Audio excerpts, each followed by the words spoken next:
सर्वेभ्यो नमो नमः। आज हम जो वाच्य का प्रश्न आता है आपके पेपर में, उस वाच्य के प्रश्न को आप हल कैसे करेंगे। 10वीं कक्षा में जो वाच्य का प्रश्न आता है उसको आप हल कैसे करेंगे वो सीखेंगे।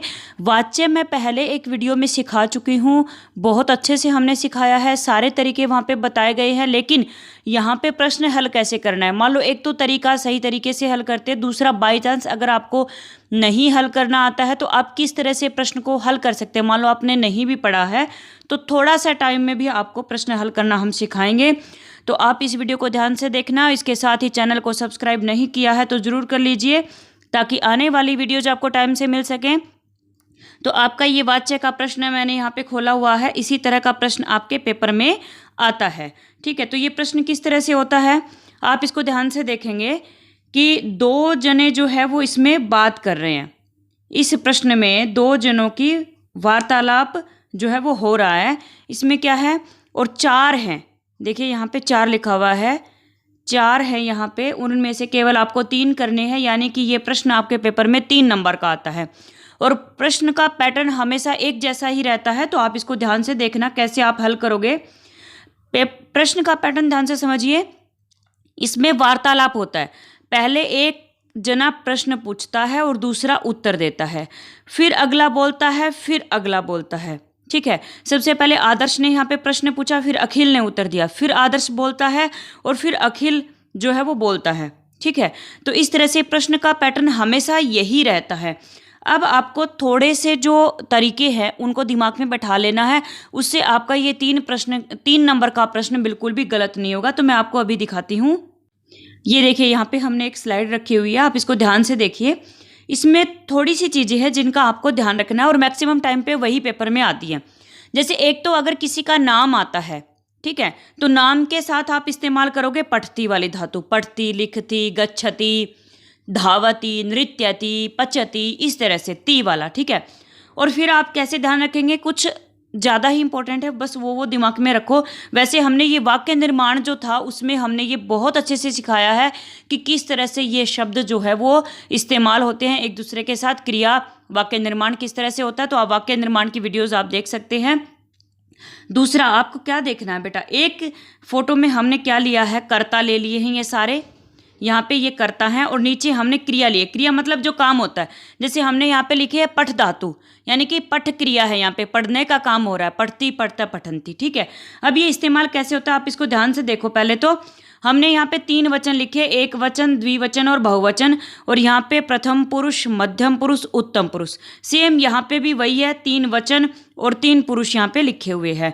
तो कर्ता जिस पुरुष जिस वचन का, क्रिया भी उसी पुरुष उसी वचन की। ठीक है, तो आप क्या करेंगे, सह, सह क्या है, प्रथम पुरुष का एक वचन है, तो प्रथम पुरुष का एक वचन की धातु क्या होगी, पठती, यानी कि सह के साथ क्या लगेगा, पठती। अगला क्या है, त्वम, त्वम के साथ क्या लगता है, त्वम है मध्यम पुरुष का एक वचन, तो मध्यम पुरुष का एक वचन क्या है, पठसी।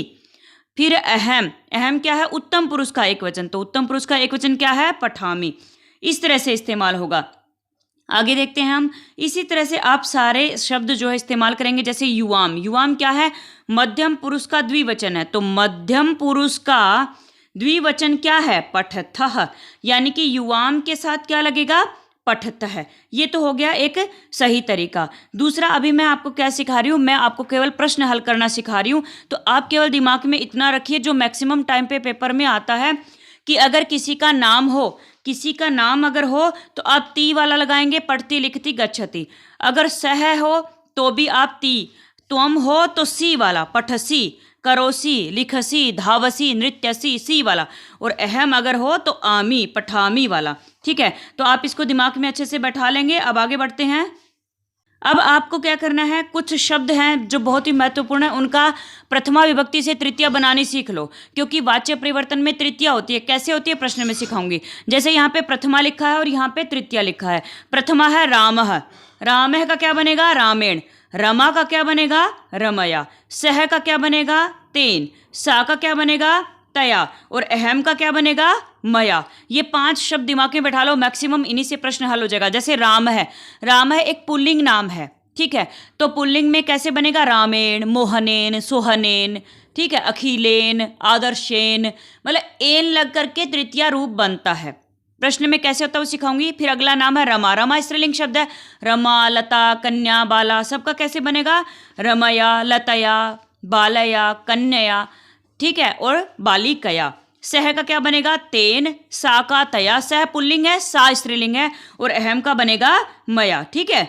उसके बाद आगे देखिए आप, जैसे हमने विभक्ति तो बना दी, कर्ता को तो तृतीया बना दिया, अब आप क्रिया को क्या बनाएंगे? यते लगा देंगे। आत्मनेपदी एक तरह से बन जाता है, उसमें बीच में यह लग जाता है। पठती का क्या बनेगा? पठ्यते। करोति का क्रियते, यते लग रहा है ना। लिखती का लिख्यते। गच्छति का गम्यते। गम्यते कैसे? धातु तो गम ही होती है ना, रूप चलता है गच्छति, गच्छते, गच्छन्ति, तो धातु रखोगे आप, फिर यह लगाओगे और ती का बना दोगे ते। ऐसे ही पठती लिखा है यहाँ पे, पठ धातु लिखोगे, यह लगाओगे, ते लिख दोगे। अब एक बेटा ध्यान से देखो, जो हमने यहाँ पे पठ्यते लिखा है, जो हमने यहाँ पे पठ्यते लिखा है, आपको ये ना अलग सा स्ट्रक्चर दिख रहा होगा। किस तरह से? ये इस तरह से लिखा है यहाँ पे, ये ठह आधा है, क्योंकि जो धातु होती है उसका अंतिम अक्षर मैक्सिमम टाइम पे आधा ही होता है। फिर हमें यह लगाना है और फिर हमें ते लिखना है। तो जो इस तरीके से यह लिखा हुआ है ना, इसका मतलब यही है कि जो यह के पहले वाला अक्षर है वो आधा है। जैसे है होता है के नीचे हम यह लिख देते हैं। इसका मतलब ये है कि जब भी इस तरह से यह लिखा मिलेगा आपको, थोड़ा सा ये डंडा आगे बढ़ा हुआ सा लिखा मिलेगा, तो उसका मतलब ये है कि इसके पहले वाला अक्षर जो है ना वो आधा है, ठीक है। अब आगे बढ़ते हैं, प्रश्न किस तरह से होता है, मतलब आप उसको चेंज कैसे करते हो। वाच्य परिवर्तन, अभी मैंने क्या बताया? कर्ता को तृतीया बनाओ, धातु में यते लगाओ। कैसे बनाओगे? जैसे अहम प्रखरम पश्यामि, ये पूरा वाक्य है, प्रश्न पेपर में ऐसे नहीं आता है, लेकिन अभी आप केवल यहाँ पे सीखो। तो अहम, मैं प्रखरम पश्यामि, प्रखर को देखता हूँ, ये आपका एक वाक्य है। तो अहम का क्या बनाना है? मैंने क्या बताया था? तृतीया मया। वीडियो को पीछे करके भी आप देख सकते हो, अहम का मैंने बताया था मया। फिर जो अगला होता है प्रखरम, यानी कि एक होता है कर्ता, एक होता है क्रिया और एक होता है कर्म। कर्ता यहाँ पे कौन है? कर्ता है मैं, यानी कि देखने का काम कौन कर रहा है? मैं, ठीक है। और काम क्या हो रहा है? पश्यामी, देखने का काम हो रहा है। तो अहम हो गया कर्ता, पश्यामी हो गया क्रिया, यानी कि जो काम हो रहा है, और प्रखरम क्या हो गया? कर्म। तीन चीजें हैं यहाँ पे। तो कर्ता में आप लगाओगे तृतीया, अहम का हो गया मया, पश्यामी का आप कर दोगे दृश्यते, क्योंकि दृश्य धातु होती है। जैसे गम धातु होती है ना, वैसे धातु होती है दृश्य, रूप चलता है पश्यति, पश्यतः, पश्यन्ति। लेकिन आप जैसे ही आप इसको आत्मनेपदी बनाओगे तो दृश्य लिखोगे, यह लगाओगे और ते बना दोगे, दृश्यते। और फिर आपको सबसे इंपॉर्टेंट बात क्या करनी है? जो प्रखरम था, प्रखरम को बनाया प्रखर है, यहाँ पे प्रखरम में द्वितीय है, इसमें प्रथमा लगा दी, प्रखर है, विसर्ग लगा दिया, अम की जगह क्या लगा दिया? विसर्ग। ऐसे ही सेम तरीके से अगला वाक्य है सह वेदम पठति, तो आप क्या बनाओगे? सह का क्या बनाना है? तृतीय मैंने बताया था तेन, वेदम का वेदः, पठति का पठ्यते। ये तो मैं प्रॉपर तरीके से बता रही हूँ। प्रश्न हल कैसे करना है, वीडियो में आप बने रहिए। प्रश्न हल कैसे करना वो मैं ट्रिक बताऊंगी लास्ट में। अब आगे बढ़ते हैं।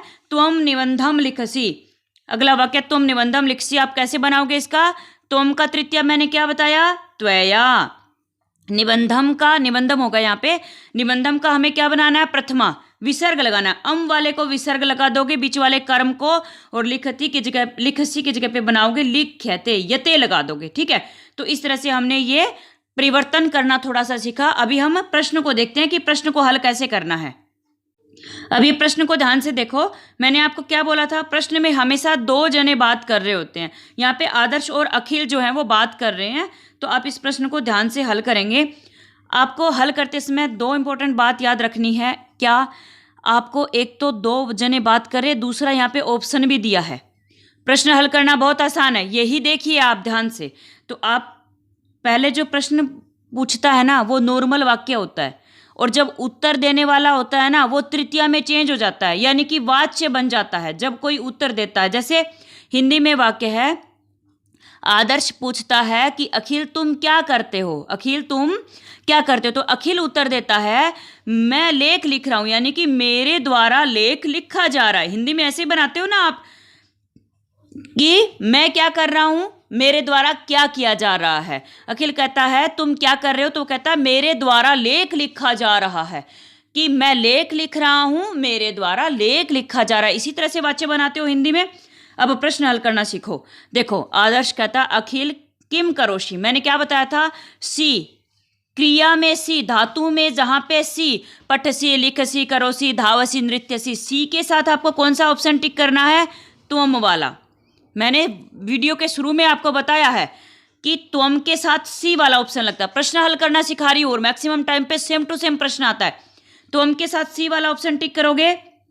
आगे बढ़ते हैं। फिर अखिल उत्तर देता है। अखिल को उसने पूछा ना क्या कर रहा, तो अखिल कहता है मया, मेरे द्वारा लेखा, लेख। अब आगे क्या कहता है, यहाँ पे अहम का जैसे ही हमने मया, मया तृतीया में था ना, ये 2-3 शब्द याद कर लो, अहम, त्वया, तेन, तया और एन लगा करके जो रूप होता है, जैसे रामेण, अखिलेन, एन, ये 5 शब्द दिमाग में अच्छे से रट लो।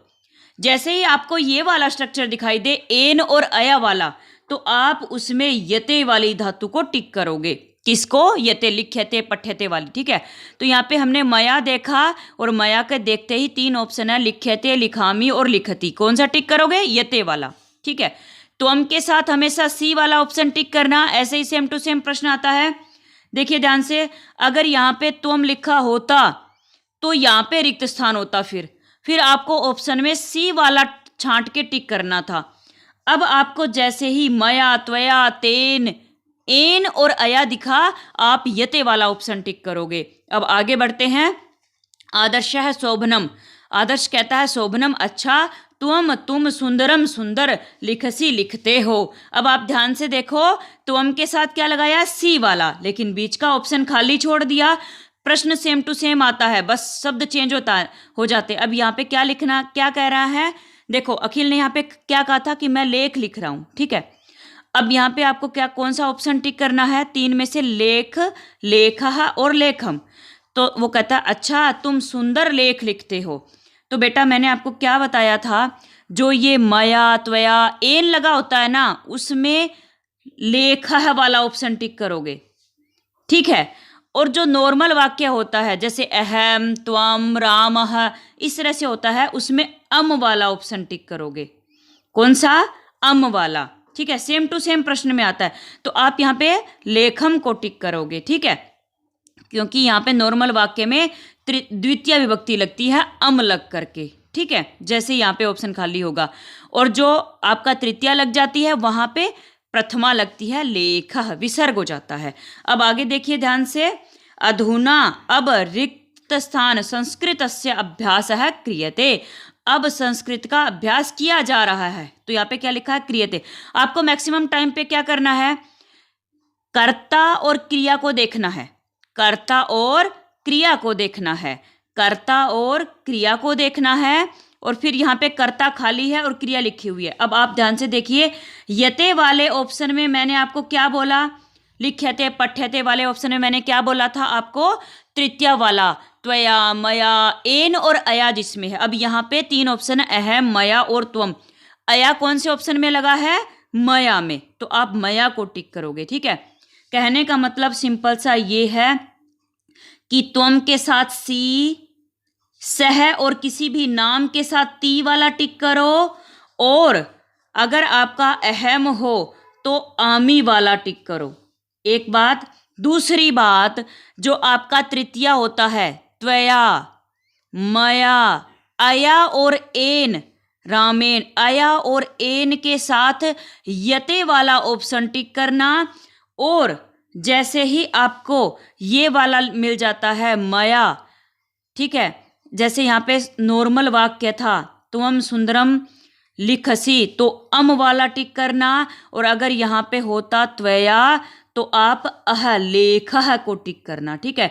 तो मैंने बहुत अच्छे से कोशिश करी है कि आपका प्रश्न हल करना आ जाए। और वैसे भी बेटा आप है ना, अगर आपने केवल सी और मया और यते 3 चीज़ों को दिमाग में बैठा लिया, सी यानी कि ती या आमी, अगर केवल जो मैंने यहाँ पे अब रेड कर रखा, लिख रखा, गोलदारा कर रखा, केवल इसको भी दिमाग में बैठाओगे ना, तो आपके 3 के 3 नंबर आएंगे। क्यों? क्योंकि 4 में से करने 3 ही हैं, और 3 जो है ना वो इसी पे बेस्ड होते हैं जो मैंने आपको ट्रिक बताई है। तो इस तरह से आप ये प्रश्न हल कर सकते हैं। अगर आपको वीडियो पसंद आए तो लाइक शेयर और सब्सक्राइब कीजिए, और इससे संबंधित जो भी सुझाव है वो आप हमारे कमेंट बॉक्स में लिख सकते हैं। धन्यवाद।